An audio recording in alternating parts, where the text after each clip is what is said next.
तर इथे मी 2 पालकच्या जुड्या आहेत त्या स्वच्छ धुवून निवडून घेतलेल्या आहेत. पालक आपल्याला गरम पाण्यामध्ये 5 मिनिटासाठी वाफवून घ्यायचं आहे. थंड झाल्यानंतर मिक्सरला त्याची प्युरी करून घ्यायची आहे. इथे मी पनीर आहे ते मस्त असं तळून घेतलेलं आहे. फोडणीकरिता तेलामध्ये जिरं घालायचं आहे आणि बनवलेली पालकची प्युरी छान तेल सुटेपर्यंत परतून घ्यायची आहे.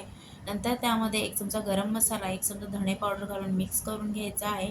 गरजेनुसार पाणी घालायचं आहे. एक मोठा चमचा फ्रेश क्रीम घालायचा आहे. छान परतून घ्यायचं आहे.